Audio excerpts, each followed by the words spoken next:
पकड़ी में जबरदस्त भीड़ लगी, वहाँ कुइया में जबरदस्त भीड़ लगी, बेलवा चौधरी में जबरदस्त भीड़ लगी, जहाँ जहाँ ताजिया बड़ा बना है भीड़ लगी है। लेकिन आप अंदाजा लगाओ, जब रात के माहौल में हमारे नौजवान जब लाठी खेलते हैं या ठकरी खेलते हैं तो हमारे घर की बेटियां बन सवर के निकलती हैं, बेपर्दगी का मुजाहिरा करती हैं। मैं आपसे पूछना चाहता हूँ, करबला की सरजमीन पर अगर इमाम हुसैन ने अपनी गर्दन कटाई या अपने बच्चों की गर्दन कटाई, क्या इसीलिए गर्दन कटी है कि हमारी कौम की बेटियां जो इमाम हुसैन से प्यार करती हैं, हमारी कौम की माएं जो हजरत ज़ैनब और फातिमा से प्यार करती हैं, वो बेपर्दगी का मुजाहिरा कर बन सवर कर अपने घर से निकलकर और क्रीम पाउडर हद से ज्यादा लगाकर बेहयाई का मुजस्समा करें? नहीं, इसलिए हजरत इमाम हुसैन ने गर्दन नहीं कटाई है। आप कौन करें? जब इमाम हुसैन की गर्दन कट गई और सर से धड़ अलग, सर अलग, धड़ अलग पड़ा है, और जब उस सर को भाले के ऊपर उठाया गया है और जब कूफा ले जाया गया, फिर कूफा से मुल्क शाम ले जाया गया, इमाम हुसैन की शहादत के बाद हजरत इमाम हुसैन के खेमे पर हमला हुआ था। जिस खेमे के अंदर नबी की प्यारी बच्चियां हैं, प्यारी बेटियां हैं, उन खेमों पर हमला हुआ है। और किस तरह से हमला हुआ?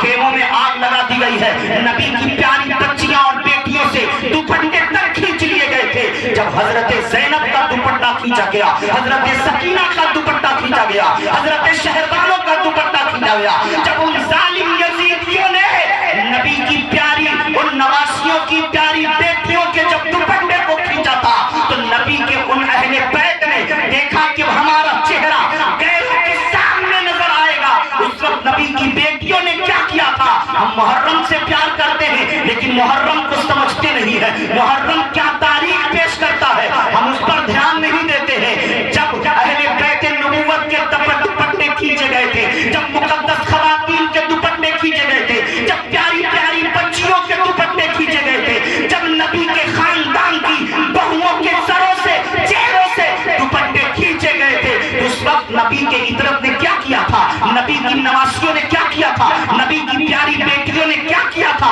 अहले क़राबत ने क्या किया था? तारीख ये बताती है, दुपट्टा खींच लेने के बाद उन प्यारी मुकद्दस औरतों ने अपने सर के बाल को खोल लिया था, और बाल खोल करके उन प्यारी मुकद्दस औरतों ने क्या किया था? उन बाल को अपने सामने लाकर अपने चेहरे को पर्दे में रखा था। कहा, जालिमों, तुम मेरा दुपट्टा तो खींच सकते हो लेकिन हमारा पर्दा नहीं ले सकते हो। दुपट्टा ना सही, कपड़ा ना सही, खींच न रहे, लेकिन रब ने ये बाल दिए हैं, इन बालों से हम अपने चेहरे को छुपा लेंगे।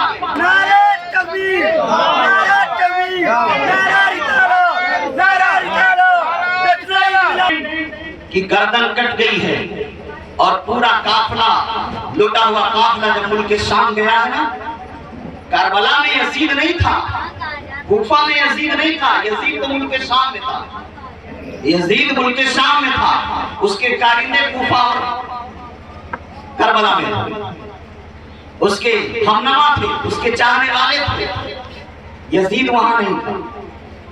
जब ये लुटा हुआ काफला पहुंचा वहां और यजीद के जिसका चेहरा बाल से ढका हुआ, यजीद पूछता है, ए बच्ची तू कौन है? तेरा नाम क्या है? अपने चेहरे को अपने बाल से क्यों छुपाई हुई है? उस वक्त वो लड़की खामोश खड़ी है। जानते हो कौन सी लड़की थी? हजरत इमाम हुसैन की प्यारी बेटी हजरत सकीना थी। यजीद कह रहा, बच्ची बोलो नाम क्या तुम्हारा? हजरत सकीना ने उस दरबार यजीद में जो गरजदार आवाज निकाल कर पैगाम दिया था, ओ यजीद, ओ नबी के खानदान के दुश्मन, मुझसे पूछता मैं कौन हूं? जो सरे हुसैन तेरे सामने रखा हुआ ना, उसी हुसैन की मैं बेटी सकीना हूं। और ये जो देख रहा है, मेरे बाल मेरे चेहरे पे पड़े हुए हैं, उसकी वजह यही है, हम नबी की शहजादियां, नबी की बेटियां हैं, हमें गर्दन कटाना मंजूर है, लेकिन ये पर्दा किसी के सामने आने। अब गौर करें, نبی کے ان خاندان کی پیاری بچیوں نے کیا پیغام دیا، اور آج ہماری بیٹی بے پردہ ہو کر نکل رہی ہے۔ کیا باپ کی نگاہ بیٹی پر نہیں پڑتی ہوگی؟ کیا ماں کی نگاہ بیٹی پہ نہیں پڑتی ہے؟ کیا بھائی کی نگاہ بہن پر نہیں پڑتی ہے کہ ہماری بہن، ہماری بیٹی، ہمارے گھر کی مقدس خواتین بے پردگی کا مظاہرہ کر، وہ بھی محرم کے مہینے